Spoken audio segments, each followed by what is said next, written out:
शिक्षा तालीम देने के लिए उन्होंने कोई काम नहीं किया। जैसे कांग्रेस ने कोई काम नहीं किया मुस्लिम समाज की तालीम के लिए, इसी प्रकार से समाजवादी पार्टी ने मुस्लिम समाज की तालीम के लिए कोई शुरू कर जाती है उनको बीजेपी करती है, और जिन कामों को शुरू बीजेपी कर जाती है उनको पूरा कांग्रेस करती है। तो ये इन दोनों का ये बंदर बाट का जो ये खेल चल रहा है सम्मानित साथियों, इस बात को आप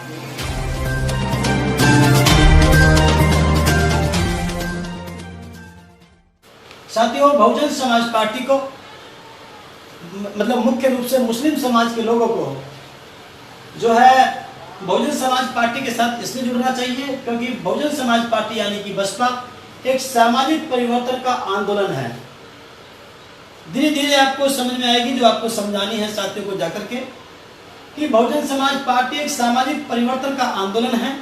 इसका उद्देश्य सत्ता प्राप्त करना नहीं है। अन्य पार्टीज का सत्ता प्राप्त करना उद्देश्य है। जिस इंटेंशन को लेकर के मान्यवर साहब काशीराम जी ने इस आंदोलन का बहुजन समाज पार्टी रूपी मूवमेंट का निर्माण किया, तो उसमें ये बात उन्होंने साफ साफ जिक्र की थी कि हमारा उद्देश्य सत्ता प्राप्त करना नहीं है, हमारा उद्देश्य सामाजिक परिवर्तन के लिए आंदोलन चलाना हमारा उद्देश्य है। तो और जो पार्टीज हैं उनका उद्देश्य सत्ता प्राप्त करना है, सामाजिक परिवर्तन करना नहीं है। और हमारा जो मतलब बहुजन समाज पार्टी का जो उद्देश्य है वो सामाजिक परिवर्तन है, वो सत्ता प्राप्त करना नहीं है।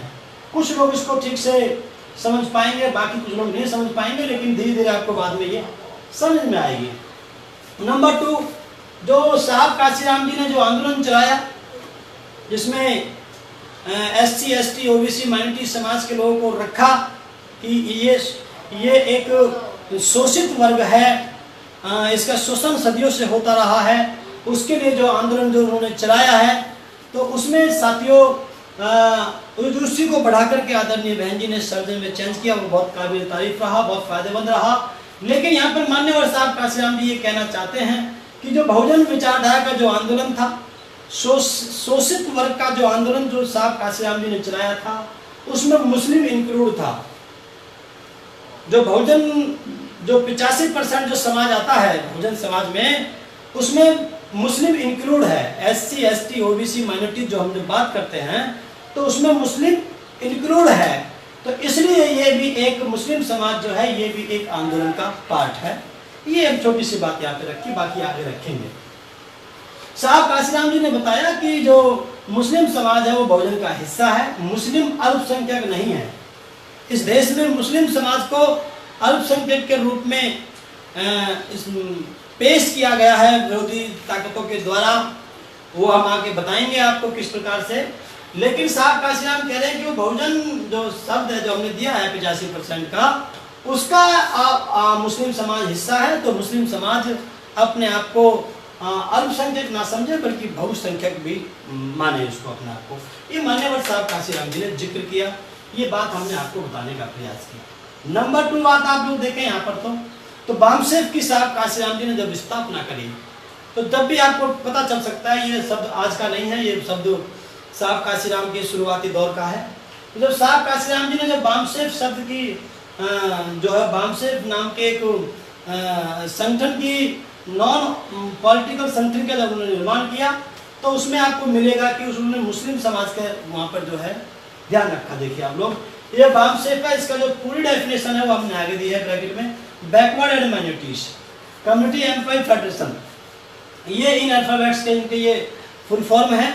आप यहाँ पे कंफ्यूज ना हो बिल्कुल भी कि आप सोचें कि साहब काशीराम जी यहाँ पर ये कह रहे हैं कि मुस्लिम समाज जो है वो अल्पसंख्यक नहीं है, बहुसंख्यक का हिस्सा है। और यहाँ पे साहब काशीराम जी ने खुद माइनॉरिटी शब्द का प्रयोग किया। साथियों ये शब्द साहब काशीराम जी को आज के परिप्रेक्ष्य के हिसाब से लेना पड़ा, लेकिन साथ में वो ये कहना चाहते हैं कि आप अपने आप को कमजोर ना समझें।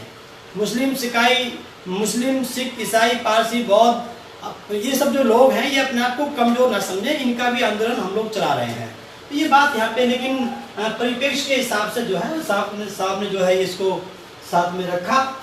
साथियों ये बात जो है इसका मतलब ये है कि बैकवर्ड एंड माइनॉरिटी मतलब ये सब मुस्लिम ईसाई पारसी बौद्धों के बारे में ये शब्द के अंदर आपको मिलता है एम के अंदर।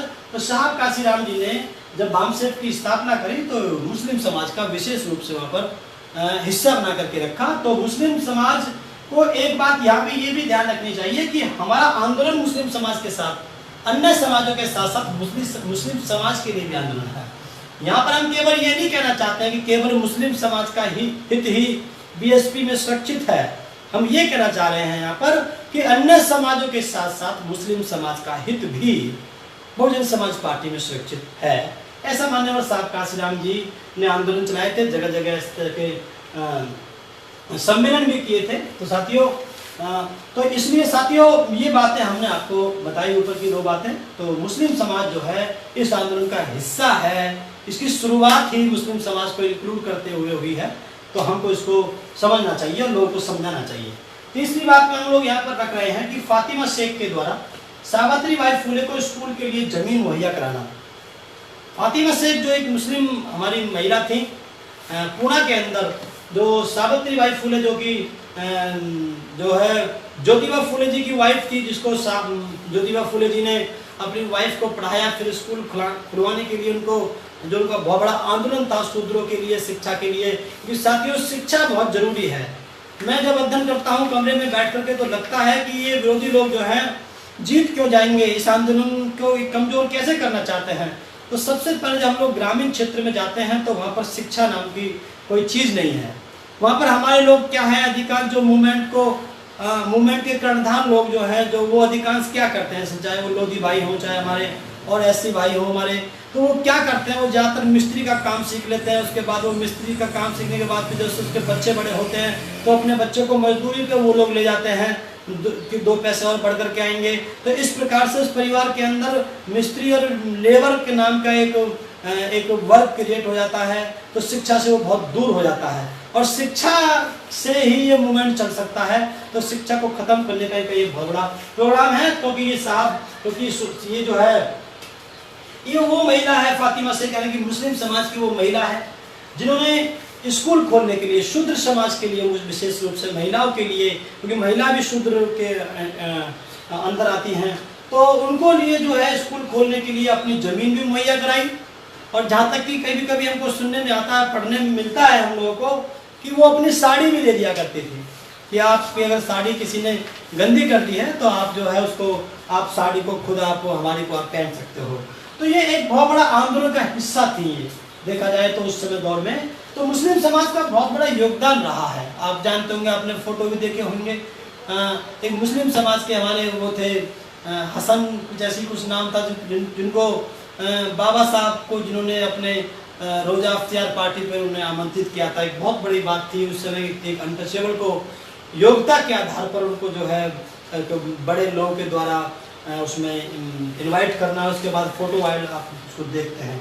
तो साथियों ये मुस्लिम समाज का एक योगदान रहा है। दूसरी बात, एक बहुत इंपॉर्टेंट बात हम लोग यहाँ बताने जा रहे हैं कि बाबा साहब को संविधान सभा में भेजने वाले मुस्लिम समाज के लोग थे।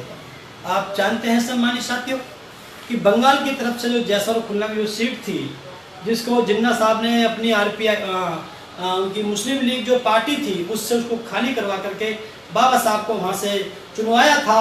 और जो है उसमें मुस्लिम समाज का बहुत बड़ा योगदान था।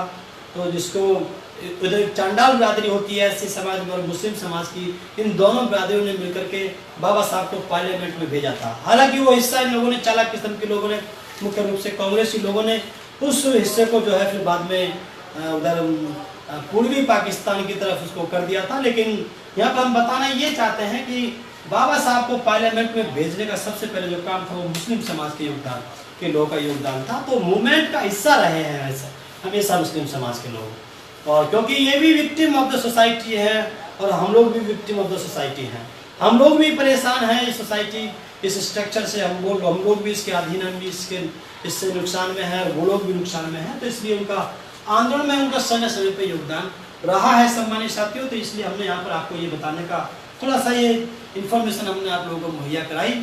आगे आपको और धीरे धीरे बातें, आपको और पुष्टि मिलती रहेगी बातों के लिए, अपने टॉपिक के लिए। जी साथियों, यहाँ पर ये समझना बहुत जरूरी है।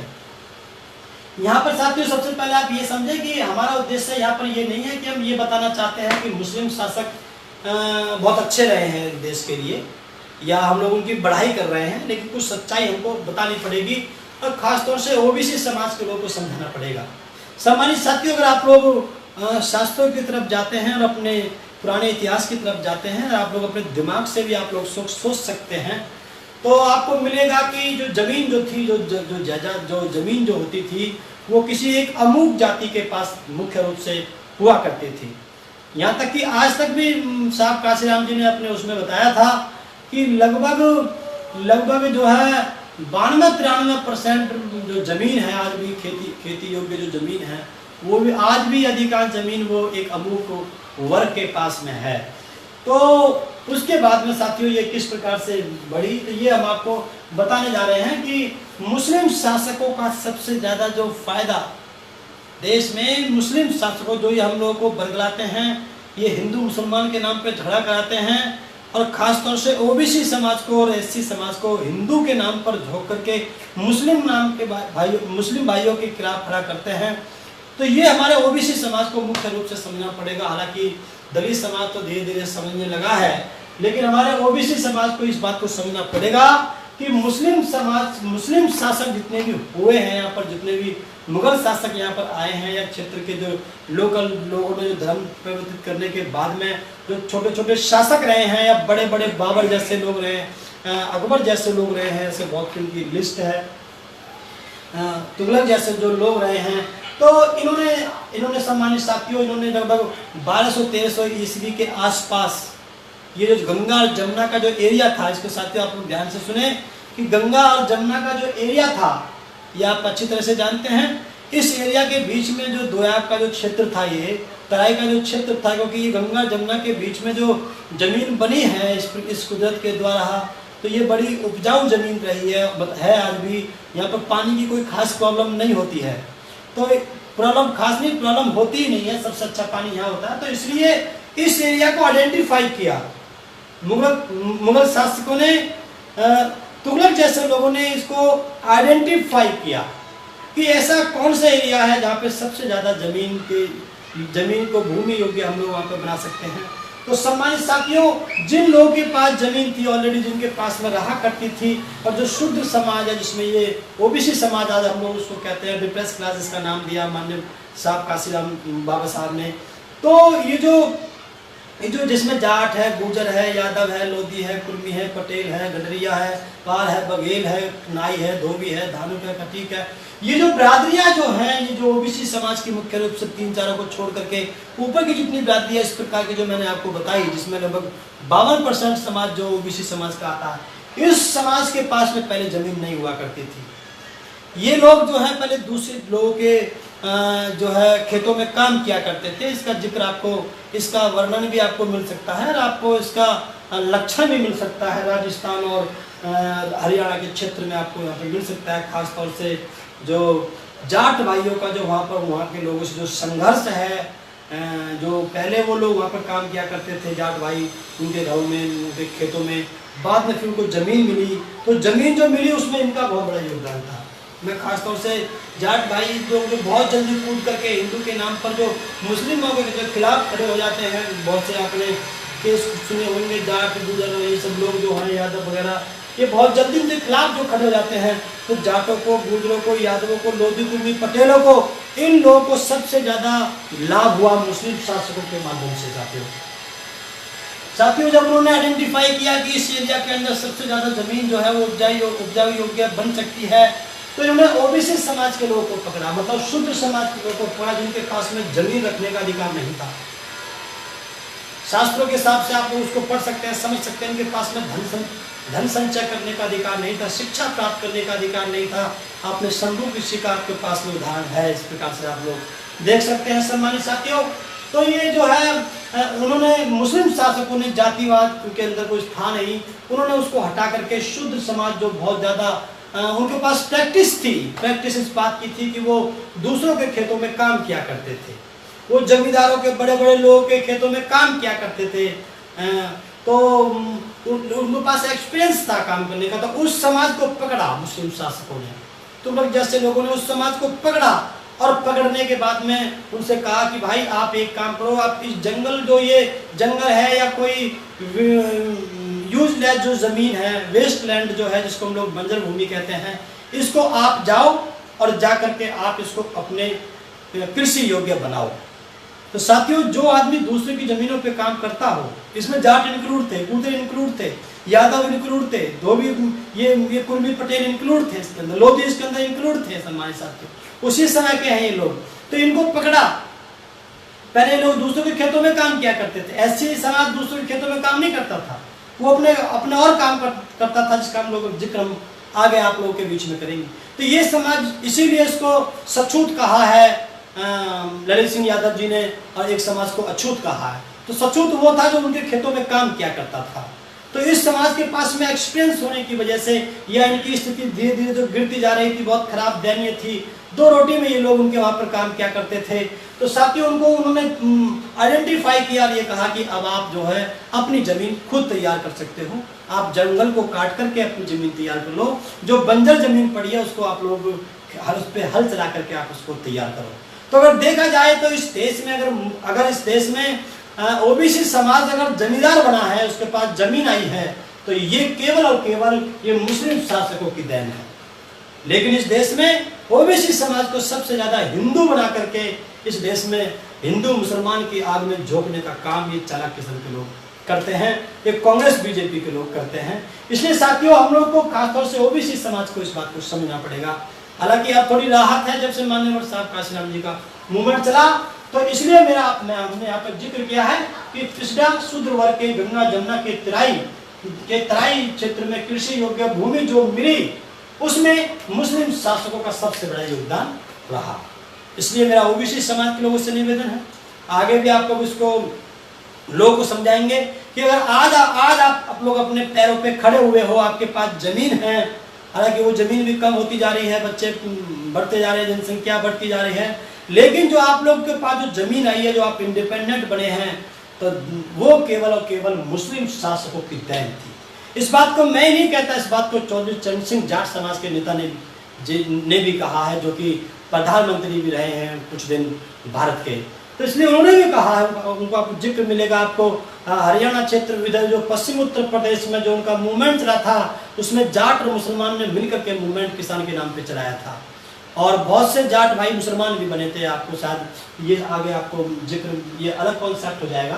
तो इसलिए मेरे सम्मानित साथियों, ये जो है मुस्लिम समाज पे बहुत बड़ा योगदान इन लोगों का रहा, और मुस्लिम समाज का इन लोगों पे योगदान रहा है। आप लोग आपस में कॉन्फ्लिक्ट कर करके, एक दूसरे से ईर्ष्या करके, दूसरे के कहने में आकर के आप लोग अपने आप को आग में ना झोंकें, इनकी राजनीति को ना चमकाएं, ये मैंने आपको बताने का प्रयास किया।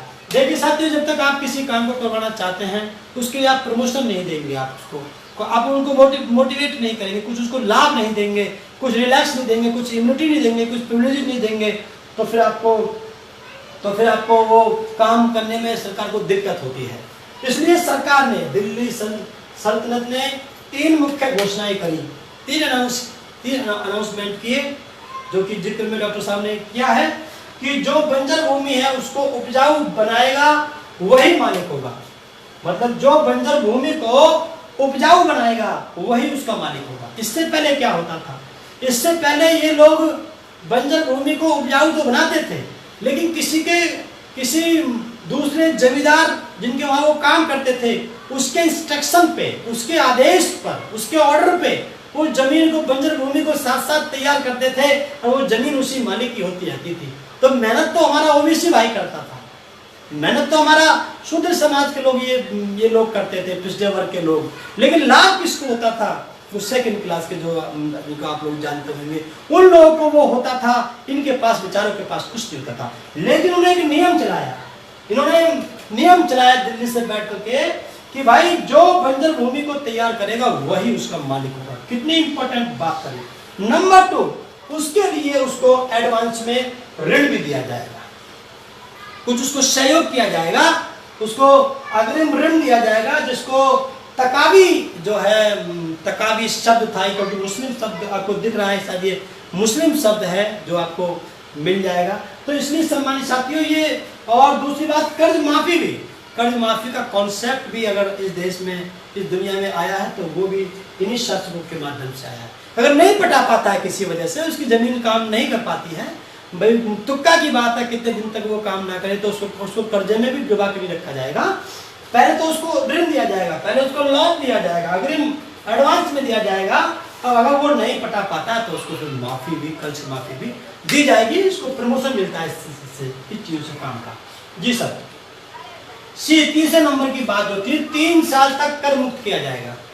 3 साल तक अगर उसकी जमीन उपजा, देखो ऋण भी दिया जाएगा, उसको मालिक भी बनाया जाएगा, और उसको अगर ऐसी भी बात है उसका अगर काम ठीक चल गया है, उसकी जमीन अगर उपजाऊ ठीक निकल गई है, तो 3 साल तक उसको इतना तैयार करे, वो उसी पे ध्यान दे, उसी पे उस पर वापस लगाए उस पैसे को, कि उस जमीन को बहुत अच्छा कर ले, और 3 साल तक राजा को कोई भी कर नहीं लिया जाएगा राजा के द्वारा, उसको कर मुक्त किया दिया जाएगा, मतलब रेवेन्यू नहीं देना पड़ेगा उसको, कोई जमीन का कोई उपजाऊ फसल का कोई भी हिस्सा उसको देना नहीं पड़ेगा। तो साथियों ये बहुत इंपॉर्टेंट काम जो है ओबीसी समाज के लिए मुख्य रूप से मुस्लिम शासकों ने किए, लेकिन इस देश के चालाक किस्म के लोगों ने इस ओबीसी समाज को बरगलाने का काम किया, और सबसे ज्यादा आज की डेट में मुस्लिम समाज के खिलाफ जो इन्होंने खड़ा किया हुआ है वो ओबीसी समाज को खड़ा किया है, जिसके दम पे ये लोग अपनी सरकार बनाते हैं, उनको बरगला करके।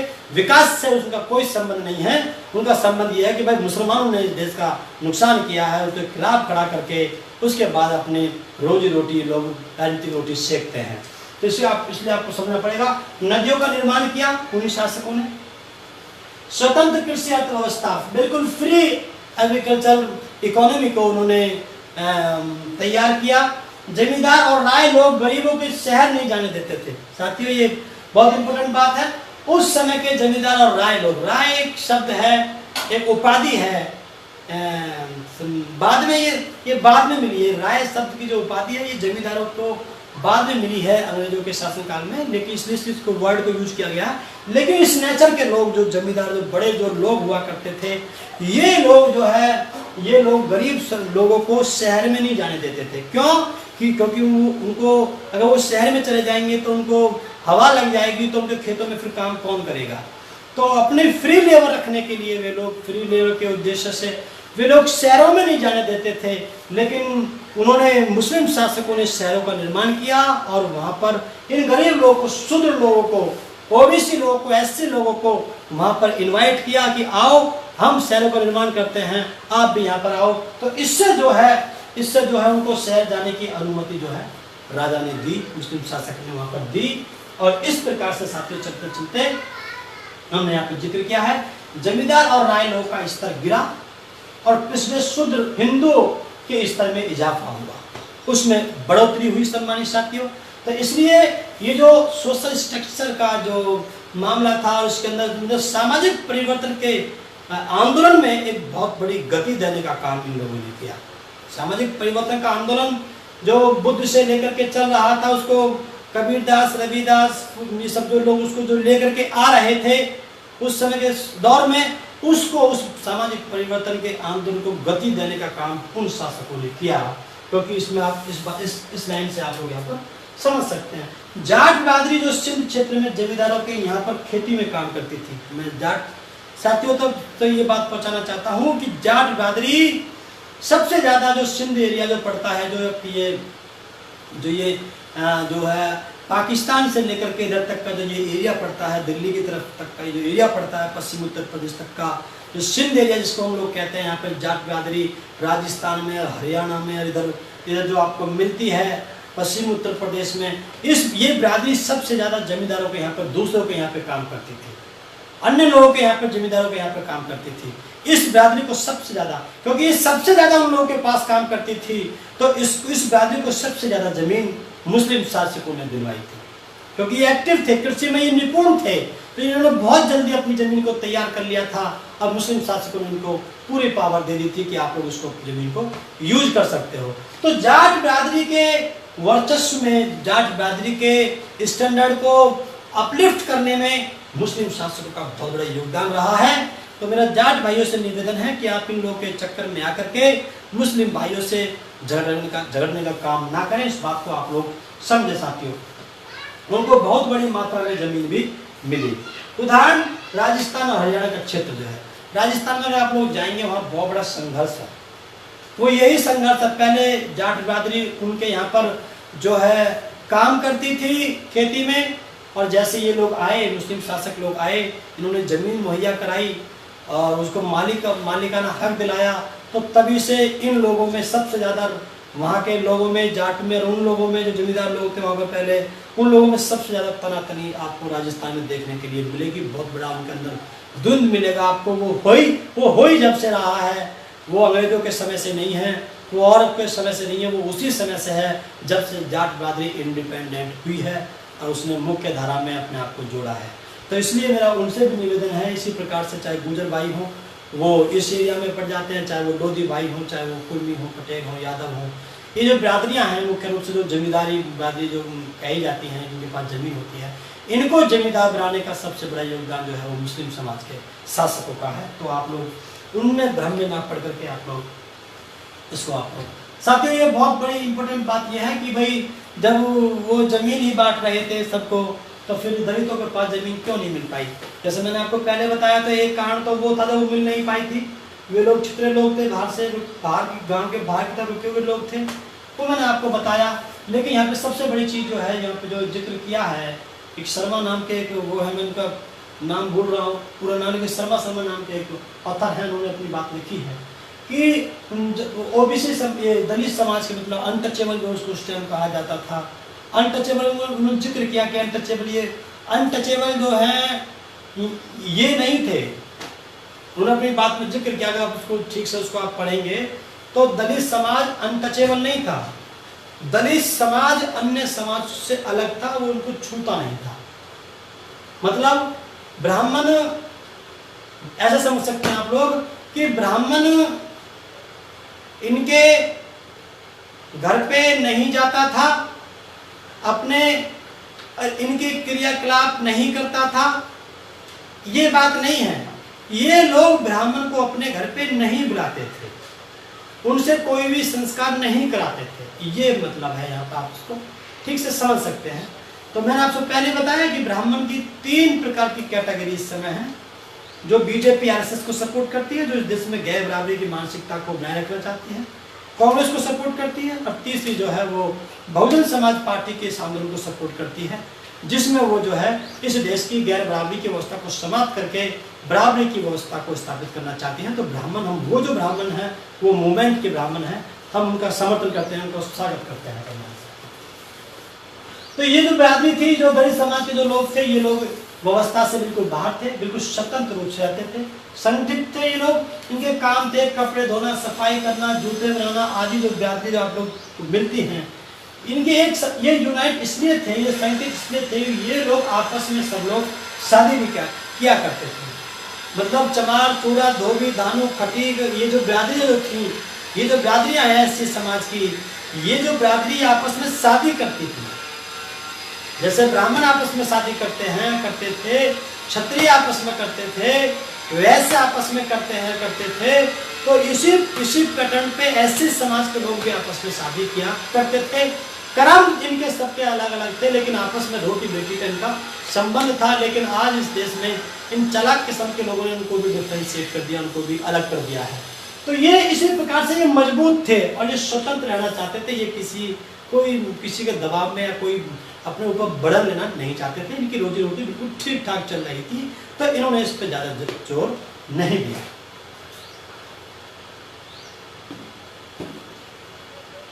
जब शूद्रों को उनकी जमीन का मालिकाना हक मिलना शुरू हुआ, तो उनको अधिक ऊर्जा से काम करने का अवसर मिला, और उसके बाद में वर्ण व्यवस्था के डंक से उभरकर वो मजबूत होने लगे।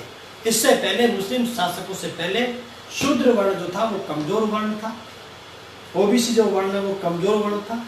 इसमें सम्मानित साथियों, उनके पास कोई धन संपत्ति आप जानते होंगे। शास्त्र शस्त्र वर्जिता शूद्रा, शूद्र के लिए कहा कि शास्त्र और शस्त्र, जब शास्त्र मतलब पढ़ाई लिखाई और शस्त्र मतलब हथियार, ये रखने का अधिकार शूद्र के पास नहीं होगा। स्त्री शूद्र मेदना में सुरते, तो स्त्री को शूद्र को शिक्षा प्राप्त करने का अधिकार नहीं है, शीशा पिघला कर डाल देंगे, सब बातें जो थी। तो शूद्र समाज के लिए ये बातें लिखी थी। लेकिन शूद्र समाज का इस वर्ण व्यवस्था से जो डंक था, इससे उभर करके बहुत मजबूती मिली। ये जो है मुस्लिम समाज के शासकों का बहुत बड़ा योगदान रहा है। लेकिन ये लोग पिछले वर्ग को मुस्लिम भाइयों का सबसे बड़ा शत्रु बनाकर बैठे हैं। जबकि अतीत में इन दोनों का आपस में बहुत बड़ा प्रेम रहा है साथियों। तो ये बात मैंने आपको पहले भी बताई है कि आप लोग आपस में झगड़ने का काम ना करें, जैसा कि ये लोग हमको आपस में झगड़ाते हैं, लेकिन इनके क्या क्या संबंध है ये बात आप देख सकते हैं। एक स्लाइड के माध्यम से हम आपको बताएंगे कि किस प्रकार से लोग शादी विवाह आपस में करते हैं और हम लोगों को ये लोग बदलाते हैं। जैसे हमने एक स्लाइड में हम आपको पहले भी बताया था कि ये जो है किस प्रकार से एक अमुक जाति का पार्लियामेंट में, लोकसभा में, राज्यसभा में, जुडिशरी में, IAS में, IPS में, इन अधिकारियों में सब में किस प्रकार से एक बिरादरी का वर्चस्व है। 96% तक एक ही बिरादरी का वर्चस्व है। तो उस हमने जिक्र किया था, उसी प्रकार का जिक्र हम लोग आज आपके सामने यहाँ पर कर रहे हैं। ये हमको बदलाते हैं साथियों, सम्मानित साथियों। लेकिन आप देखें इनका जो रामविलास पासवान जो है, इनका जो रामविलास पासवान जी जो है, जो नेता हैं, इनकी पत्नी ब्राह्मण, मतलब दलित, उनको ब्राह्मणों को दलित, मजबूत दलित मिल जाए कोई दिक्कत नहीं है, लेकिन हमको ये हिंदू मुसलमान के नाम पे झगड़ा कराते हैं। ये आपको आगे आपको मिलेगा। जैसे उदाहरण के लिए रामविलास पासवान की वाइफ जो है वो ब्राह्मण है, प्रकाश अम्बेडकर जी की वाइफ ब्राह्मण है, जो है सांसद उदित राज जो है। इसमें साथियों आप लोग देख सकते हैं, हमने डाटा इकट्ठा किया है, इसमें एक दो चीज इधर हो सकती है, लेकिन उसको हम लोग आप समझ सकते हैं, आप देख लेंगे। उदित राज जो है सांसद जी, उनकी पत्नी ब्राह्मण है, रामदास अठावले की पत्नी ब्राह्मण है। तो मतलब ब्राह्मण भाइयों को यहाँ पर कोई दिक्कत नहीं आ रही है, लेकिन स्ट्रक्चर में हमको दिक्कत आती है। तो ये साथियों हमने सबसे बड़ी इंपॉर्टेंट चीज जो है, सबसे बड़ी जो इंपॉर्टेंट चीज है वो हम आपको यहाँ से बताना चाहते हैं। ऊपर ब्राह्मण नेता और उनके दामाद, ये बात किसी साथी ने हमको ये भेजी है कि ये हमने इकट्ठा किया है ये, तो ब्राह्मण राजनेता और उनके दामाद। तो जो जितने भी नेता हैं जो ये कहते हैं कि हिंदुत्व जो चिल्लाते हैं देश के अंदर, जो सबसे बड़े कर्णधार हैं, जो हिंदू धर्म के जो सबसे बड़े ठेकेदार बनते हैं, इस देश में स्थापित करना चाहते हैं हिंदू धर्म को, हम लोग वे लोग, उनके आप स्थिति आप लोग देख सकते हैं। ब्राह्मण राजनेता और उनके दामाद, अशोक सिंघल जो कि RSS का सबसे बड़ा वो बनता है, अशोक सिंघल जी जो RSS के बहुत बड़े कर्णधार हैं, उनकी बेटी जो सीमा सिंघल है, उनके जो वाइफ, उनके जो हस्बैंड हैं वो मुख्तार अब्बास नकवी है। शायद ये वही हैं जो बीजेपी में जो उनके नेता हैं, ये शायद वही हैं जो उधर से राजनीति करते हैं, प्रवक्ता हैं। अब देख लेंगे आप साथियों ये कौन लोग हैं, ये आपको समझना पड़ेगा, क्योंकि मुस्लिम धर्म में भी बड़ी जातिवाद है हिंदू धर्म की तरह, तो ये वही लोग हैं, आप इसको समझ सकते हैं। ये हम आपको बताएंगे। मुरली मनोहर जोशी की बेटी रेणु जोशी शाहनवाज हुसैन के साथ में उसकी शादी की, ये भी मुस्लिम समाज से है। लाल कृष्ण आडवाणी की बेटी रोशन आडवाणी की जो शादी हुई है अभी जो है दूसरी वाली, वो सलीम के साथ हुई है। लाल कृष्ण आडवाणी की भतीजी प्रतिभा आडवाणी अल्ताफ हुसैन के साथ, आप इसको पढ़ सकते हैं। सुब्रमण्यम स्वामी की बेटी सुहासिनी, ये नदीम हैदर के साथ है। ये आपको बाल साहब ठाकरे की पोती, मतलब उन्हीं के परिवार से उनकी पोती है, ये शहजाद के साथ है। परवीन तोगड़िया की लड़की जो है अशफाक मीर के साथ है। शीला दीक्षित बेटी ये लतीका दीक्षित, शेर हुसैन, आप उसको देख सकते हो, सारे के सारे मुस्लिम लोग हैं। ये सारे के सारे कर्णधार हैं हिंदू धर्म के, ये सारे दावा ठोकते हैं देश के अंदर कि हम लोग इस देश में हिंदू धर्म स्थापित करना चाहते हैं। आपको बदलाते हैं, OBC SC को बदलाते हैं, मुसलमानों के खिलाफ खड़ा करने का प्रयास करते हैं, लेकिन अपनी बेटी की शादी जिसको सबसे ज्यादा इंपॉर्टेंट माना जाता है कि बेटी बहुत प्यारी होती है, उसको वे लोग मुसलमानों को दे देते हैं। ये आपको साथियों देश के लोगों को इस बात को समझना पड़ेगा। ये बहुत इंपॉर्टेंट बात हम आपके बीच में लाए हैं कि ये सारी लड़कियां जो हैं वो मुसलमानों के घर में हैं। और आप साथियों इसमें से आपको और भी बहुत सी चीजें मिल सकती हैं। ये मुस्लिम नेता हैं हमारे जिनकी जो हैं जिनकी पत्नियां ब्राह्मण हैं। ये आपको ये उमर अब्दुल की पत्नी वो पायल नाथ वो ब्राह्मण है, शाहरुख खान की पत्नी ये सब ब्राह्मण हैं। ये सब बात, ये आमिर खान की जो पहली पत्नी रियान दत्त ब्राह्मण, दूसरी पत्नी किरण ब्राह्मण, सैफ अली खान की करीना कपूर जो है कास्ट ब्राह्मण है। जो कपूर वंश जो चलता है सब उसके अंदर आप इसको देख सकते हैं। उसके पिता जो हैं सैफ अली खान जी के पिताजी ने जो शादी की है वो सैफ अली खान के जो है उनके जो पिताजी हैं उनकी भी जो है शर्मिला टैगोर वो भी ब्राह्मण है। तो इस प्रकार से आप लोग देख सकते हैं जो हिंदू मुसलमान के नाम पर जो झगड़ा कराते हैं और इसमें ब्राह्मण हमारे भाई में कुछ हिस्सा जो बहुत बड़ा कर्णधार होता है, उनकी लड़कियां खुद मुसलमान भाइयों के साथ में है। मैं ये नहीं कह रहा हूँ कि उन्होंने गलत कर रखा है, मैं ये नहीं कह रहा हूँ कि ये काम गलत है, ये तो अच्छी बात है। आपस में प्रेम बनता है, रोटी बेटी के संबंध से आपस में प्रेम बनता है। ये तो विदेशों के जिन देशों में आपस में प्रथम विश्व युद्ध के अंदर, द्वितीय विश्व युद्ध में जो झगड़ा हुआ था मित्र शक्ति और विश्व शक्ति के बीच में, तो जो आपस में जो देश में जो बॉर्डर मिलते थे वहाँ पे झगड़ा रोज रहता था। उसके बाद में तो वहाँ पर भी वहाँ पे साथियों ने, समाज शास्त्री साथियों ने कहा था कि भाई ये बॉर्डर के जो एरिया है उसमें आप लोग आपस में लड़की का संबंध बनाओ, लड़का लड़की आपस में लेने देने का शादी संबंध बनाओ, रोटी बेटी का संबंध बनाओ, तो झगड़ा खत्म हो जाएगा। तो ये बात मैं इस बात का विरोध नहीं कर रहा हूँ कि उन्होंने ये काम क्यों किया, वो उनका अधिकार है। भारत देश का संविधान सभी लोगों को आपस में किसी को भी योग्यता के आधार पर जो है उसको वो शादी करने का प्रावधान उसमें है, मतलब आप शादी कर सकते हो। और हिंदू मैरिज एक्ट में भी ये प्रोविजन सारे हैं। लेकिन मैं ये कहना चाहता हूँ यहाँ पर कि ये लोग आपस में तो संबंध बनाते हैं, हम लोगों को आप लोगों को झगड़ा कराने का काम करते हैं। तो ये संबंध बनाए, अच्छी बात है, ये तो अच्छी बात है, इससे देश को नुकसान कुछ भी नहीं है। लेकिन कम से कम हमको झगड़ा ना कराएं, अगर कराते हैं तो आपको इन बातों को समझने की आवश्यकता है। इनके सारे जो दामाद हैं वो मुस्लिम हैं, और ये जो मुस्लिम जो कर्णधार बनते हैं इधर से, उनकी सारों की वाइफ जो है वो ब्राह्मण है, तो और दलित में भी ब्राह्मण है। सब चीज़ आपको हमने देने के लिए बताया सम्मानित साथियों। तो ये बातें हम आपको बताई हैं कि आप इनके चक्कर में आकर के जो है ना फिसलें, और इस हिंदू मुसलमान के नाम पर जो ये राजनीति करते हैं कांग्रेस बीजेपी के लोग, इससे आप लोग बच करके रहें। जी सर आगे।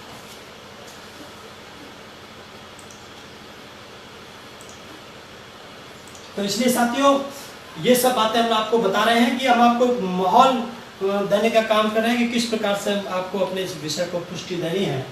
तो ये साथियों हम यहाँ पे बहुत इंपॉर्टेंट बात लेकर हम लोग यहाँ पे आए हैं। हम लोग बहुत जल्दी ब्रीफ करेंगे, अब छोटे छोटे हम लोग क्या दिया करेंगे, आधे घंटे का, पौने घंटे का, 1 घंटे का, सवा घंटे का, इस प्रकार से हम लोग दिया करेंगे, क्योंकि लोगों की जीवी खत्म हो जाती है तो फिर देख नहीं पाते हैं इसको। तो मुस्लिमों की दुर्दशा की जिम्मेदार कांग्रेस, ये हमने एलिगेशन लगाया सीधा का सीधा। इस सीधा हमने आरोप लगाया, हमने ये नहीं कहा कि कौन है, हमने सीधा आरोप लगाया है कि इस देश में मुस्लिम समाज की जो दुर्दशा जो है इस समय, उसकी जिम्मेदार पूर्णतः कांग्रेस है। साथियों इसीलिए मैं माननीय बहन जी के जो आजकल जो चल रहा है कि माननीय बहन जी कह रही हैं कि देश में जो भी प्रॉब्लम्स आ रही हैं इसमें बहुत बड़ा योगदान बीजेपी के साथ साथ, बहन जी ने ये नहीं कहा कि टोटल कांग्रेस, बीजेपी के साथ साथ ये जो गरीब लोग हैं, ये मजदूर लोग हैं, प्रवासी लोग हैं, इनका जिम्मेदार कांग्रेस है। ये बात बहन जी ने कही है, क्योंकि सबसे ज़्यादा शासन जो है देश में कांग्रेस ने किया है।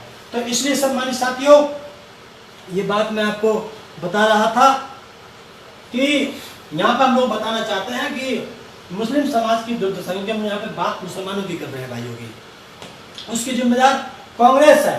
कैसे? नंबर 1 पॉइंट, जब ये देश आजाद हुआ था तो सबसे पहले कांग्रेस के हाथ में आया था। उस समय मुस्लिम भाइयों की सरकारी विभागों में जो सेवाएं थी, जो भागीदारी थी, वो 37% थी।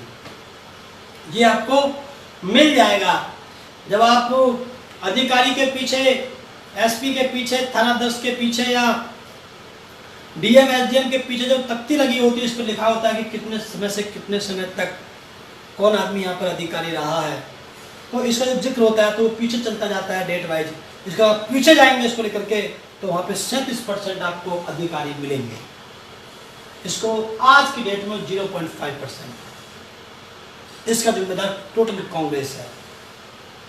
फिर कांग्रेस के शासनकाल में ये सब हुआ है। इसलिए सम्मानित साथियों इसका जिम्मेदार अगर सरकारी विभागों से 37% की जगह पर इन्होंने 0.5% लाए हैं तो एजुकेशन भी गिराई है इन्होंने, तभी तो हुआ ऐसा।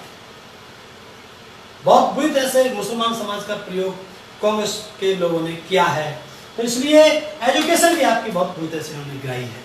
हमने यहाँ पे बताया कि पुरानी जो फराद होती है, पुराने जो दस्तावेज होते हैं गवर्नमेंट के, जिसमें जमीन को हम लोग ढूंढते हैं, जिसको बस्ता कहते हैं, खस्ता खतौनी टाइप के जो लोग होते हैं, तो उसमें जो उर्दू भाषा में आपको मिलेगा उनका उल्लेख, बस्ते हुए आपको उर्दू भाषा में आपको वहाँ पर लिखा हुआ मिलेगा। इसका मतलब उर्दू भाषा वहाँ पर उस समय मुख्य भाषा थी। उर्दू भाषा मुख्य भाषा थी। मैंने ये नहीं कहा कि मातृभाषा थी, लेकिन मुख्य भाषा थी। आज उर्दू भाषा कहीं पर भी इन लोगों ने नहीं छोड़ी है। हालांकि उसको प्रमोट करने के लिए माननीय बहन जी ने कोई स्टेप लिए थे अपने शासनकाल में, उसका जिक्र हम आपको आगे बताएंगे। संपूर्ण वोट के बदले आपको दिया क्या? आपसे वोट लिया, आपको दिया क्या? आपको केवल राष्ट्रपति दिए।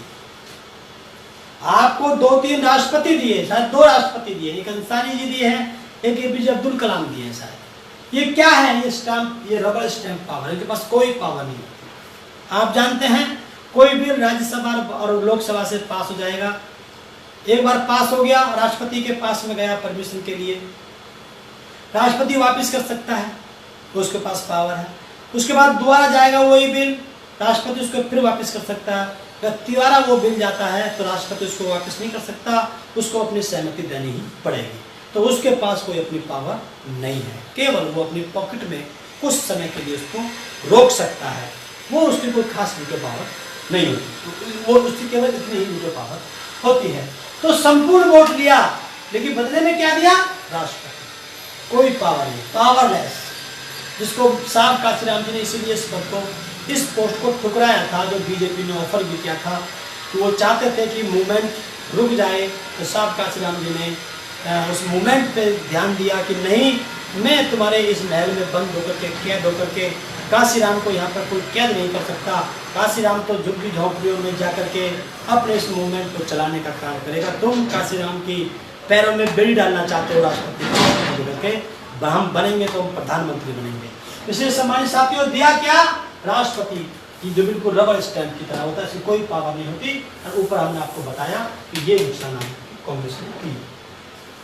काका कालेकर की रिपोर्ट की तरह है, जैसे कालेकर OBC समाज के लिए जो रिपोर्ट बनवाई थी बाबा साहब के एफर्ट से, तो उसी प्रकार से 70 कमेटी की रिपोर्ट को भी रोकने का काम जो है सबसे ज्यादा जो किया वो कांग्रेस पार्टी ने किया, जिसकी वजह से बहुत बड़ा नुकसान मुस्लिम समाज का हुआ है। ये बहुत बड़ी चीज होती है साथियों, इसको समझना आसान नहीं होता है, लेकिन बहुत इंपॉर्टेंट चीज होती है। एक ही निर्णय पूरे समाज को बिल्कुल पूर्णतः जो है बदल सकता है, उसके विकास को एकदम से। पार्टी में नेतृत्व तो अमीर पूंजीपतियों को दिया गया। जो अमीर पूंजीपति हैं वो मुस्लिम समाज के लोग वो अपना आप समझ जाएंगे, जो आपको उनको बताएंगे। तो जैसे हिंदू समाज से 9 लोग वहाँ पर जो है मुस्लिम बने, दर्जी, छिपा, तेली, तमोली, धीमर, कुरैशी, अंसारी, ये जो लोग जो हिंदी टाइप के आपको सब दिखाई दे रहे हैं, ये उधर जाके जो मुस्लिम बने। और ये लोग जो वहाँ पे जो मुस्लिम लोग हैं, ये जो लोग हैं, ये कुमार टाइप के जो लोग बने, सैफी लोग जो बने, जो मुसलमान जो ये लोग जो बने थे, इन लोगों को साथियों वहाँ पे नेतृत्व नहीं मिल पाया, इनको टोटली इग्नोर किया गया। ये अगर देखा जाए तो 85-90% बिरादरियाँ इनमें से आती हैं, जिनको शूद्र समाज की बिरादरी उधर कहते हैं। सम्मानित साथियों, इसके लिए भी लाभ के लिए सोचने का काम आदरणीय बहन जी ने किया, उसका जिक्र हम आपको आगे सम्मानित साथियों करेंगे। आपकी घड़ी तो इसलिए साथियों आप पीछे हो गए, पीछे 8 मिनट होगा। हाँ, तो ये जो है आपका, ये हमने जिक्र किया कि उन्होंने भी अन्य लोगों की तरह, बीजेपी की तरह, उन लोगों ने भी ऊंची जाति के लोगों को नेतृत्व दिया। मैं साफ कहना चाहता हूँ, लेकिन जो बेचारे जो OBC समाज की जो बिरादरियाँ थी, जो शूद्र समाज में आने वाली जो बिरादरी थी, जो इस व्यवस्था से दुखी होकर के जो उधर गए, उनको नेतृत्व नहीं मिल पाया, तो वहां पर भी उनका शोषण हुआ। और नवाब की औलादों को मंत्री बनाया, गरीबों की औलाद को मंत्री नहीं बनाया। टोटल वोट, अब नवाबों की औलाद को मंत्री बनाने के चक्कर में सारे मुसलमान भाइयों ने कांग्रेस को वोट दे दिया। इसलिए सम्मानित साथियों, इस बात को समझाने के लिए आपके बीच में मान्यवर साहब काशीराम जी आए। उन्होंने आपको ये बात को बिल्कुल क्लियर करके नीचे बैठ करके समझाया, जिसको बहुत से लोगों ने समझा और इस आंदोलन में सहयोग भी किया। जी सर, ये बात हमने आपको बताई। साथियों, आठवीं बात पॉइंट है यहाँ पर, अयोध्या की बाबरी मस्जिद को तोड़ने वाली कांग्रेस। अगर आप ये कहते हैं कि अयोध्या बाबरी मस्जिद टूटी है, तो उसको तोड़ने वाली कांग्रेस है। आपको जानकारी, कांग्रेस की सरकार थी, उसी के दम पर वो सब टूटी थी।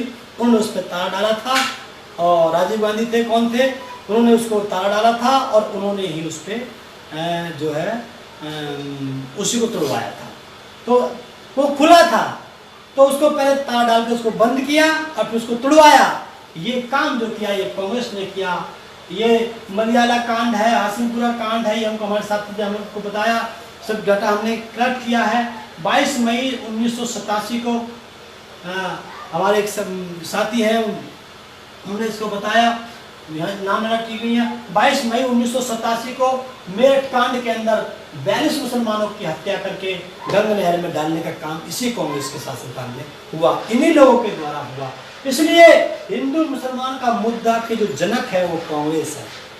इस देश में हिंदू और मुसलमान के मुद्दे की जो जनक है वो कांग्रेस है। बीजेपी तो इसको कैश कर रही है, जनक नहीं है वो, लेकिन कैश कर रही है। तो दावा ठोक दिया गया यहाँ पे मंदिर बनाएंगे, मुसलमानों के हम लोग खिलाफ हैं, जबकि आपको मैंने बताया कि इनकी सबसे ज्यादा जो जिनकी रिश्तेदारियां हैं वो वहां पर आपको देखने के लिए मिलेगी। तो इसलिए सम्मानित साथियों, ये जो मामला है हिंदू मुसलमान की, जो हिंदू मुसलमान मुद्दे की जनक कांग्रेस है, इसलिए इस बात को मुसलमान भाइयों को समझना पड़ेगा। ये सब कांग्रेसी नेता थे जो आज जिन्होंने बीजेपी को बनाया। तो कांग्रेस ने बीजेपी को बनाया, कांग्रेस उसकी माँ है बीजेपी की। ये देखिए, ये कांग्रेस आरएसएस की माँ है। हेडगेवार, लाला लाजपत राय, श्यामा प्रसाद मुखर्जी आदि जो नेता थे, सारे कांग्रेस जो सारे के सारे जो कांग्रेसी नेता थे, इन्होंने मिलकर के जनसंघ को बनाया, आरएसएस को बनाया और बीजेपी को इन लोगों ने लीड किया। तो मेरे कहने का मतलब यह है कि ये बात से मैं सहमत हूँ कि कांग्रेस जो है वो आरएसएस की माँ है, मतलब बीजेपी का बी पार्ट है। इसलिए सम्मानित साथियों, आपको इस बात को समझना पड़ेगा। और इन्हीं लोगों ने फिर भाजपा बनाई, और फिर जब साहब काशीराम जी का जब बाबा साहब का आंदोलन चला, तो इन्होंने उसको देखते देखते आरएसएस बनाई, जनसंघ बनाई, और जब मान्यवर साहब काशीराम जी का आंदोलन चला, उन्होंने जनसंघ को उन्होंने भाजपा में कन्वर्ट किया। इस प्रकार से साथियों ने राजनीति करी। तो आप जानते होंगे, एक तरफ राहुल गांधी है तो दूसरी पार्टी में वरुण गांधी है। एक पार्टी में राहुल गांधी है कांग्रेस में, तो दूसरी पार्टी में वरुण गांधी है। एक तरफ देवरानी है तो दूसरी तरफ जेठानी है। ये जो है सारा का सारा मामला आपको उसको समझ सकते हो। ये दोनों एक ही सिक्के के दो पहलू हैं। इसीलिए साहब काशीराम कहते थे कि एक सांप नाथ है, एक नागनाथ है। तो दोनों ही इस बहुजन समाज के लिए, ओबीसी समाज के लिए, SC ST माइनॉरिटी समाज के लिए और अन्य ऊपर की जो बातियां उनमें गरीब समाज के लिए बराबर नुकसानदायक दोनों पार्टियां हैं। इसलिए सम्मानित साथियों, बीजेपी एक्टर है तो कांग्रेस प्रोड्यूसर है। ये बात बहुत इंपॉर्टेंट है। बीजेपी बाहर से दिखती है, एक्टिंग करती दिखती है, लेकिन उसको जो डील करती है, जो पीछे जो प्रोड्यूसिंग एक्टर का कोई अपना रोल नहीं होता कोई, तो जैसे प्रोड्यूसर बोलेगा वो वैसे उसी डायलॉग को उसको बोलना होता है। तो कांग्रेस जो है वो प्रोड्यूसर है और ये एक्टर है। ये बात बिल्कुल जायज है। जो काम आज भाजपा कर रही है, यही काम कांग्रेस के द्वारा शुरू किए हुए हैं।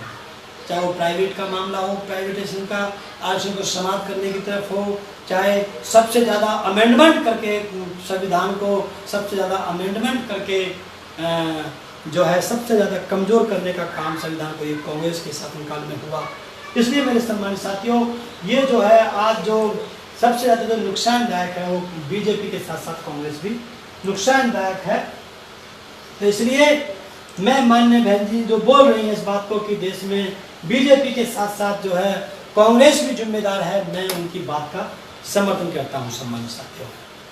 इसलिए साथियों, आप लोग इस बात को समझें कि कांग्रेस की वजह से देश बहुत बुरी तरह से नुकसान हो गया है। चाहे वो ग्लोबलाइजेशन का मामला हो, चाहे प्राइवेटाइजेशन का मामला हो, चाहे वो विदेशी कंपनियों को यहाँ पर आकर के अधीन करना हो, कुछ भी मामला हो, चाहे वो रेलवे का मामला हो, चाहे किसी का मामला हो, इसमें सबसे बड़ा योगदान जो है ये सारे काम कांग्रेस के द्वारा चले हुए हैं। इस देश का बहुत बड़ा ये दुर्भाग्य है कि लोग कुछ समझ नहीं पाते हैं कि जिन कामों को कांग्रेस शुरू कर जाती है उनको बीजेपी करती है, और जिन कामों को शुरू बीजेपी कर जाती है उनको पूरा कांग्रेस करती है। तो ये इन दोनों का ये बंदर बाट का जो ये खेल चल रहा है सम्मानित साथियों, इस बात को आप लोगों को समझना पड़ेगा। जिन कामों को कांग्रेस शुरू कर जाती है उनको बीजेपी करती है, और जिन कामों को शुरू बीजेपी कर जाती है उनको पूरा कांग्रेस करती है। तो ये इन दोनों का ये बंदर बाट का जो ये खेल चल रहा है सम्मानित साथियों, इस बात को आप लोगों को समझना पड़ेगा।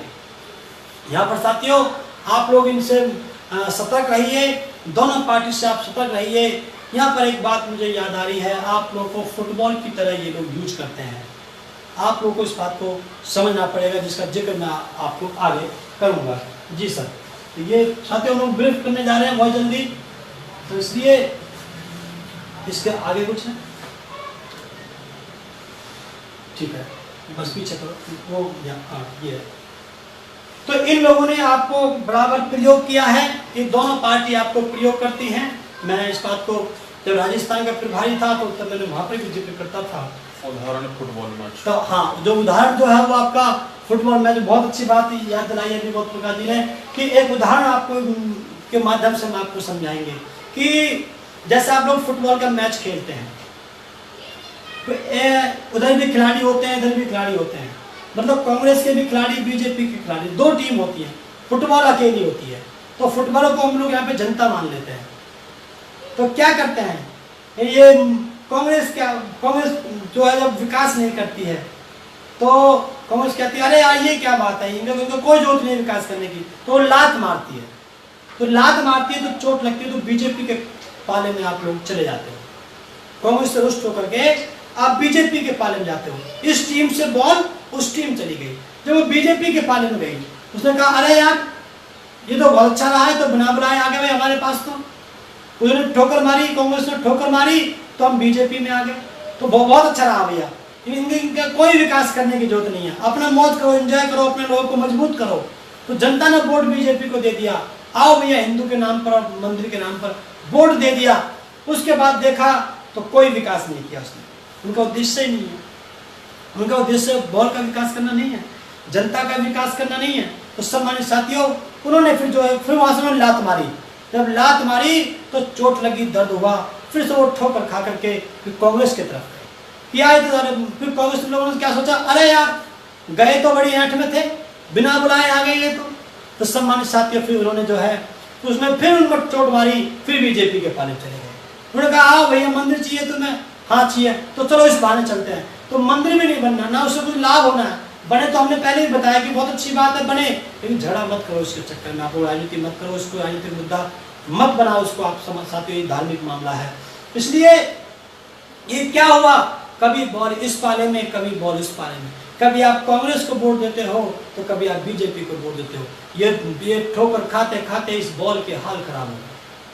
कभी बॉल इस पाले में ठोकर, ये ठोकर मारते हैं तो उस पाले में जाती है बीजेपी के में, अगर बीजेपी ठोकर मारती तो कांग्रेस मारती है। इन दोनों के बंदरबाट में, इन दोनों के इस गेम के अंदर फुटबॉल यानी कि जनता का नाश हो रहा है, देश का नाश हो रहा है। तो सम्मानित साथियों, मेरा आप लोगों से निवेदन है, जो आप में लात मारते हैं बार बार, जो दोनों टीमें आपको लात मारती हैं बार बार, आप इनकी लात को मत खाओ, बल्कि आप लोग चाहें तो इनकी लात से बच करके खुद इनको लात मार करके बहुजन समाज पार्टी के पक्ष में, जिस दिन आप लोगों ने अपना मन बना लिया उस दिन देखना इस देश की और ही हवा होगी, इस देश में विकास चहुमुखी होगा।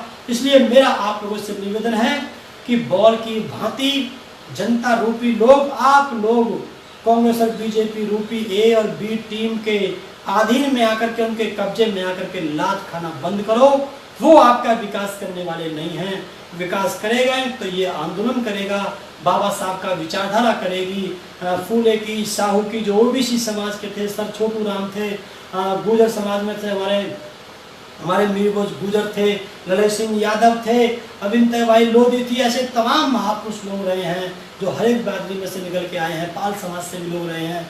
तो इनका जो आंदोलन है, इन आंदोलन पर चलने वाली बहुजन समाज पार्टी आपका विकास कर सकती है, यानी कि बहन जी आपका विकास कर सकती है। आगे आपको विकास मिलने वाला नहीं है। और साथियों, जहाँ तक की बात सत्ता की रहे तो आप यहाँ पर देख सकते हैं, हमने इसको संधि विच्छेद किया है। 6+5, 6 मतलब सहित, 5 मतलब परिवार, मतलब परिवार सहित, ये परिवार की पार्टी है। यहाँ पर मुसलमान समाज का सबसे बड़ा नुकसान इन लोगों ने भी किया है। यहाँ पर इन लोगों ने कुछ लोगों को अपने पास में बैठा करके बाकी मुस्लिम समाज को पूरे को रोड पे छोड़ दिया, जहाँ तुम पिंचा लगाओ और कबाड़ी को बीनने का काम करो। जहाँ ज़्यादा क्या करते हो, तुम कबाड़ी की ठेली पकड़ लो और जाकर के अपना काम करो। शिक्षा तालीम देने के लिए इन्होंने कोई काम नहीं किया, शिक्षा तालीम देने के लिए उन्होंने कोई काम नहीं किया। जैसे कांग्रेस ने कोई काम नहीं किया, मुस्लिम समाज की तालीम के लिए, इसी प्रकार से समाजवादी पार्टी ने मुस्लिम समाज की तालीम के लिए कोई काम नहीं किया। जबकि आपको अगर पढ़ने को मिल जाएगा, आपको कुरान में पढ़ने को मिल जाएगा, वहाँ पे जिक्र किया है मोहम्मद साहब ने कि अगर तालीम को प्राप्त करने के लिए आपको 7 समुद्र पार भी जाना पड़े तो आपको जाना चाहिए। तालीम का जिक्र आपको कुरान में मिलेगा। तालीम बहुत बड़ी चीज़ है जिसको छीनने का काम इन लोगों ने किया, चाहे वो कांग्रेस हो, चाहे बीजेपी हो, चाहे वो समाजवादी पार्टी हो। लेकिन बहन जी ने यूनिवर्सिटी बनाने के लिए काम किया। वो जिक्र हम आपको हो सकता है हम आपको आगे करने के लिए मिलेगा। आईजी डीआईजी कलेक्टर अमुक जाति के लोग आपको वहाँ पर मिलेंगे अधिकांश जब उनकी सरकार आती है। डिम्पल यादव जो है वो डिम्पल यादव योगी जी के परिवार से है, आप जानते होंगे। और प्रतीक यादव की जो पत्नी है वो भी उनकी रिश्तेदार है। एक दूसरे त्योहार पर एक दूसरे को बधाई देते हैं। अभी आपने फोटो में देखा होगा, उनके आपस में रिश्तेदारी है। और रिश्तेदारी आप समझ सकते हो ये कितनी गहरी रिश्तेदारी है। तो अगर जो लोग ये कहते हैं कि वो उनके हितैषी नहीं हैं और वहीं पर बीजेपी में उनकी रिश्तेदारियां हैं, वहाँ पर उनके आने जाने के संबंध है। कभी कभी आपने देखा होगा अगर कोई परिवार के खिलाफ कोई लड़का लड़की आपस में शादी कर लेते हैं तो परिवार उसको छोड़ देता है कि भाई हमारे ये मन की बात नहीं है। लेकिन अगर आपकी बराबर रिश्तेदारी चल रही है, आना जाना चल रहा है, तो समझ लीजिए आपके घनिष्ठ संबंध है। तो उसके बाद उससे अगर आप यहाँ पर भी संतुष्ट नहीं हो रहे हैं तो आपको पता चलेगा। बहन जी ने भी इसका जिक्र बाद में किया था कि मुझे बाद में आभास हुआ कि जब गठबंधन चल रहा था उत्तर प्रदेश के अंदर, तो आखिरी सदन के समय में मुलायम सिंह यादव जी ने जो फाउंडर रहे हैं उसके समाजवादी पार्टी के, उन्होंने अग्रिम बधाई जो है पीएम मोदी जी को द्वारा प्रधानमंत्री बनने के लिए दी थी। ये कोई मोटे दिमाग का मामला नहीं था, या ये भी नहीं था कि दिमाग काम नहीं कर रहा था। दिमाग काम नहीं करता तो वो पार्लियामेंट में जाते ही नहीं। दिमाग काम तो अब तक भी कर रहा है। इसलिए समाज साथियों को सब कुछ पता थी, वो प्राणी नेता थे, उनको सब कुछ पता थी। इसलिए उन्होंने जो है अपनी रिश्तेदारी को निभाया और मुसलमानों के साथ में धोखा किया। इसलिए मेरा आप लोगों से निवेदन है कि समाजवादी पार्टी भी बराबर नुकसानदायक है। बीएसपी का क्या योगदान है ये हम आपको बता के अपनी बात को सुना करेंगे। बीएसपी मूवमेंट के समय से ही पॉलिटिकल स्टेटस में विकास हुआ मुस्लिम समाज का। जब से बीएसपी का मूवमेंट चला है तब से ही मुस्लिम समाज के लोगों का सोशल पॉलिटिकल क्षेत्र में उनका थोड़ा सा स्टेटस में बढ़ोतरी हुई है। दलित और मुसलमानों का सबसे ज़्यादा जो ग्राफ जो बड़ा है पॉलिटिकल क्षेत्र में वो बीएसपी के मूवमेंट्स के समय से ही बड़ा है। वरना कांग्रेस और बीजेपी दलित और मुसलमान को, मतलब खास तौर से कांग्रेस बीजेपी को, कांग्रेस मुस्लिम और दलित समाज को अपनी जेब की वोट मानते थे और उसी के अंदर वो लोग अपने लोगों को इकट्ठा अपने लोगों को उस पर चुनाव लड़वा करके उनको जितवा करके उनके वोट से एमपी एमएलए बना के अपनी सरकार बनाते थे। मुस्लिम समाज के छात्रों को छात्रवृत्ति दी। इससे पहले मुस्लिम समाज के लोगों को छात्रवृत्ति दी थी। मुस्लिम समाज के लोगों के पास छात्रवृत्ति का सुविधा नहीं थी, लेकिन आदरणीय बहन जी ने मुस्लिम समाज को भी छात्रवृत्ति दी।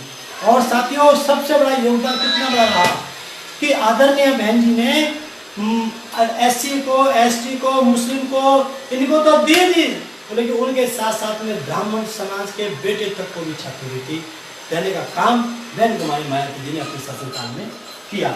इसलिए सम्मानित साथियों छात्रवृत्ति का जो कॉन्सेप्ट है जो कभी उन्होंने चलाया था, क्या नाम था उनका, छत्रपति साहू जी महाराज ने जो छात्रवृत्ति का जो कॉन्सेप्ट चलाया था उसी को आगे बढ़ाते हुए मुस्लिम समाज के लोगों को छात्रवृत्ति देने की शुरुआत आदरणीय बहन जी ने अपने शासनकाल में की, मतलब बहुजन समाज पार्टी ने की। ओबीसी का सर्टिफिकेट देने का काम किया। आपको पता है कि सभी बिरादरी के लोग मुस्लिम बने हैं, तो जो ओबीसी समाज के लोग जो मुस्लिम बने हैं उनकी स्थिति बहुत दयनीय है। उन लोगों को ओबीसी समाज का सर्टिफिकेट देने का काम आदरणीय बहन जी ने किया।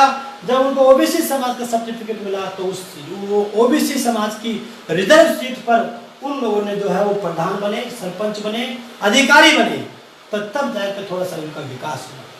मथुरा के ईदगाह का कांड बहुत प्रसिद्ध कांड है साथियों, शायद आप लोगों को जानकारी ना हो। जब बहन जी की सरकार चल रही थी तीसरी वाली सरकार में, तो बीजेपी ने सोचा कि इनको हमें इनको बदनाम करना चाहिए, तो मथुरा के अंदर एक ईदगाह है उसको ढाने का प्रोग्राम बीजेपी आरएसएस के लोगों ने बनाया तो बहन जी को जब पता चला, उस समय नसीमुद्दीन सिद्दीकी जो है वो बहुजन समाज पार्टी में बड़े कर्णधार, बहुत विश्वासी हुआ करते थे। उन्होंने उनको बताया, और बताने के बाद बहन जी ने आदेश दिया शासन को, प्रशासन को, कि भाई आप लोगों को ये काम करना है कि ईदगाह के आपको 3 घेरे बनाने हैं। पहले घेरे में लोगों को रोकने से, अंदर ईदगाह तक पहुंचने से मना करना है। उनको पता थी कि वो फलाने दिन, पुरानी डेट उनकी रखी हुई थी, कि उनको जानकारी मिल गई थी कि उस दिन उसको तोड़ा जाएगा। तो बहन जी ने वहाँ पर 3 घेरे से बनवाया प्रशासन से, और वहाँ पर जो है पुलिस का व्यवस्था करी, आर्मी की व्यवस्था करी, और उसको ईदगाह को 3 घेरों में रखा। पहले घेरे में आपको बाहर से आए हुए उधर की तरफ बढ़ने वाले लोगों को रोकना है। नंबर 2, अगर पहले पे वो नहीं रुकते हैं, दूसरे के पास में आ जाते हैं, तो आपको उनको जो है उनके जो आपको उनको बिल्कुल पूरे बल का प्रयोग करना है, आपको फोर्स का प्रयोग करना है, जो मिलिट्री के पास जो पावर्स होती हैं आपको उसका प्रयोग करना है, और उसके बावजूद उसको तोड़ने का प्रयास करते हैं, तो पहली वाली पे आकर के आपको उनको किसी भी कीमत पे अंदर जाने नहीं देना है, चाहे उसके लिए आपको कुछ भी करना पड़े। इस बात के माध्यम से आप समझ सकते हो कि हम लोग क्या करना चाहते हैं। तो मुस्लिम समाज के लिए सम्मान के लिए हमेशा बहन जी ने प्रयास किया है। कोर्ट के फैसले पर हिंदू मुसलमान दंगा होने के पूरे चांस थे, आपको साथ जानकारी है, लेकिन बहन जी के शासनकाल में एक भी दंगा नहीं हुआ। कांग्रेस के शासनकाल में भी हुआ, बीजेपी के शासनकाल में भी हुआ, और समाजवादी पार्टी के शासनकाल में भी हिंदू मुसलमान दंगा बहुत बड़ा हुआ। मुजफ्फरनगर क्षेत्र का मामला आपको बहुत, मुजफ्फरनगर मेरठ का बहुत प्रसिद्ध कांड वहाँ पर वो रहे हैं, आप उसके बारे में आपको जानकारी होगी। लेकिन आदरणीय बहन जी के शासनकाल में भी, बहुजन समाज पार्टी के शासनकाल में एक भी दंगा हिंदू मुसलमान के नाम पे नहीं हुआ, क्योंकि उसके अंदर सबसे ज्यादा नुकसान मुस्लिम समाज के भाइयों का भी होता है, तो वो डरा सा महसूस होता है। लेकिन बहन जी के शासनकाल में मुस्लिम समाज के लोग बहुत ही अपने आप को सिक्योर महसूस करते हैं। इसलिए मेरा मुस्लिम समाज के भाइयों से मेरा निवेदन है कि भाइयों, अगर आप सिक्योर तो महसूस करना चाहते हैं, आप अपने आप को प्रोटेक्शन में तो रखना चाहते हैं, आप अच्छे तो चाहते हैं कि बहन जी की सरकार बने, हम लोग सिक्योर रहें, लेकिन वोट दूसरी पार्टी को अगर आप देते हो तो वो आपके अपने बच्चों के साथ में बहुत बड़ा धोखा है। आप चाहते हो कि आपकी इज्जत सुरक्षित रहे, आप चाहते हो कि आप अपने आप नमाज पढ़ सकें, अपनी मस्जिद बना सकें, आपकी औरतें बुर्का पहन सकें, आप अगर चाहते हैं कि आप अपने सर पे टोपी रख सकें, अपने चेहरे पे दाढ़ी रख सकें, आप चाहते हो कि आपको मान सम्मान के साथ, स्वाभिमान के साथ आप अपनी ज़िंदगी जिएं, आपके बच्चे भी अच्छे अधिकारी बने, आपके बच्चे भी पढ़ लिख करके अच्छे नौकरियों में जाएं, तो आपके पास आपने सबका शासनकाल देखा है। मैंने आपको बताया बहन जी के बारे में कि ओबीसी का सर्टिफिकेट देने के नौकरी लगवाने का काम आदरणीय बहन जी ने किया। कोई झगड़ा आज तक कभी बहन जी के शासनकाल में नहीं हुआ। इसका अगर बहन जी के शासनकाल में झगड़ा नहीं होता है तो इसका मतलब झगड़ा करवाने का काम सत्ता का होता है, वरना अगर सत्ता का नहीं होता तो पब्लिक का ही मामला होता, तो इससे बड़ा झगड़ा कोई नहीं हो सकता था। जब बहन जी के शासनकाल के अंदर हाई कोर्ट का फैसला आया था, उसके डिसीजन को लेकर कोर्ट का फैसला आया था, तो उसको डिसीजन को लेकर के लोगों ने सोचा था कि शायद बहुत बड़ी मार काट मचेगी, और RSS के लोगों ने बहुत प्रयास भी किया था। लेकिन बहन जी के शासनकाल में ये बात कह दी गई थी कि जिस भी एरिया में, जिस जिले के अंदर भी अगर कोई अगर परिंदा भी पर मार गया, जरा सी भी मैंने कहीं पर बात मैंने सुन ली, तो वो डीएम सुबह डीएम नहीं रहेगा, और वो SSP सुबह वो कप्तान सुबह कप्तान नहीं रहेगा। तो ये बात उसके इतना जब प्रेशर रहा बहन जी का, तो कोई झगड़ा नहीं हुआ। इसका मतलब झगड़े करवाने की जो प्लानिंग होती है वो सत्ता की होती है, ये बात प्रमाणित होती है यहाँ पर। इसलिए सम्मानित साथियों, मेरा मुस्लिम समाज के लोगों से विशेष रूप से निवेदन है कि आपका जो हित है इस प्रकार से बहुजन समाज पार्टी में सुरक्षित है। सबसे पहली बात, आप यहाँ पे सेफ है, आपकी इज्जत के साथ कोई खिलवाड़ नहीं होगा। अन्य का भी और अन्य भी समाज का भी हित सुरक्षित है, क्योंकि मुस्लिम समाज का भी यहाँ पर ही सुरक्षित है। आपकी इज्जतें, मैंने देखा था बहुत बड़ी इज्जतें उधर लूटी हैं, तो वो आपका कोई नुकसान नहीं होगा। आपके एम्प्लॉयमेंट में कोई प्रॉब्लम नहीं आएगी, आपके तालीम में कोई प्रॉब्लम नहीं आएगी। हमने यहाँ पे बताया आगे कि लखनऊ में बहन जी ने उर्दू फारसी विश्वविद्यालय देने का काम किया, उर्दू अरबी जो है यूनिवर्सिटी देने का काम किया, और लगभग 577 बड़े कॉलेज दिए तालीम को हासिल कराने के लिए। आप तालीम हासिल कीजिए आप लोग, ये किसी ने नहीं किया, ये सपा ने नहीं किया, ये कांग्रेस ने नहीं किया, ये किया तो बहुजन समाज पार्टी ने किया।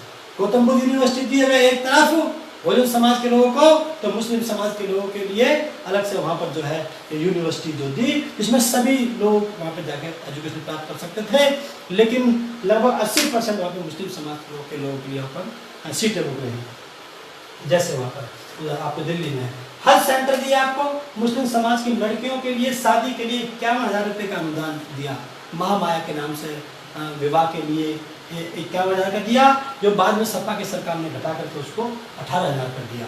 तो बहन जी ने बढ़ाया और उन्हें गिराया। इसलिए मेरे सम्मानित साथियों, मेरा आप लोगों से निवेदन है कि आप लोग इस बात को समझें। अब देखो हमने नीचे यहाँ पे लिखा है, उत्तर प्रदेश के 2014 के लोकसभा चुनाव के अंदर वहाँ पे कांग्रेस और भाजपा और समाजवादी पार्टी से मिल करके जो अंदर उन लोगों का पैक्ट रहा, उसके अंतर्गत एक भी मुस्लिम समाज को उत्तर प्रदेश से जीत करके जाने नहीं दिया। अगर सपा के जीते 5 तो उनके वो परिवार के जीते, लेकिन एक भी मुसलमान को नहीं जीत के जाने दिया किसी भी पार्टी से। लेकिन उनके मुंह पे तमाचा मारने के लिए उन्होंने जो धोखा दिया था हमारे इस मुस्लिम समाज को, उसको उनको जवाब देने के लिए आदरणीय बहन जी ने कहा कि अगर तुम लोगों ने मिलकर के एक मुस्लिम समाज के नेतृत्व उत्तर प्रदेश से किसी भी नेतृत्व को पार्लियामेंट में नहीं जाने दिया है, तो उसके बदले में आदरणीय बहन जी ने मुनकाद अली को राज्यसभा में भेज करके ये कहा कि जाओ उत्तर प्रदेश की तरफ से अपने मुस्लिम समाज का नेतृत्व जाके आप पार्लियामेंट में करो। अगर इन लोगों ने पार्लियामेंट, अगर इन्होंने लोकसभा में नहीं भेजने दिया, तो उससे भी बड़े सदन में 6 साल के लिए जो होता है, जो अनडिजोल्वेबल होता है, उसमें जाकर के बहन जी ने राज्यसभा बनाने का काम मुनकाद अली जी को किया। ये कितना बड़ा काम था। कि सबसे पहली बात तो इस समाज की कोई बात कहने वाला वहाँ पर उत्तर प्रदेश की तरफ से होना चाहिए। तो ये साथियों, जब तक कोई कहने वाला नहीं होगा तो किसी बात को सुना और समझा कैसे जाएगा। इसलिए साथियों, इस आधार पर बातें तो बहुत सी हैं। इस आधार पर हमारा आप लोगों से निवेदन है, मुख्य रूप से मुस्लिम समाज के लोगों से, कि आप अगर इज्जत के साथ जीना चाहते हो, बच्चों के लिए रोजगार चाहते हो, तो आपको कांग्रेस से मोह त्यागना पड़ेगा। आपको उत्तर प्रदेश में सपा से मोह त्यागना पड़ेगा। आपका हित इस आधार पे बहुजन समाज पार्टी में ही सुरक्षित है। तो ये साथियों, ये बात हमने आप लोगों को बताई, सारी बातें हमने बताई। ओबीसी समाज को मजबूत करने के लिए, जमींदार बनाने के लिए सबसे बड़ा योगदान मुस्लिम शासकों का रहा है। इसलिए ओबीसी समाज के लोग भी मुस्लिम समाज के साथ में अपना सौतेला व्यवहार ना करें, भाईचारे के साथ रहें। और ऐसे समाज का भी जो है वो भी उनका आपस में धीरे धीरे उनका प्रेम बढ़ता जा रहा है और आगे और बढ़ता रहेगा। ये मान्यवर साहब काशीराम के मूवमेंट की देन है, बहन जी के नेतृत्व की देन है। इसलिए साथियों, हमने ये बात आपके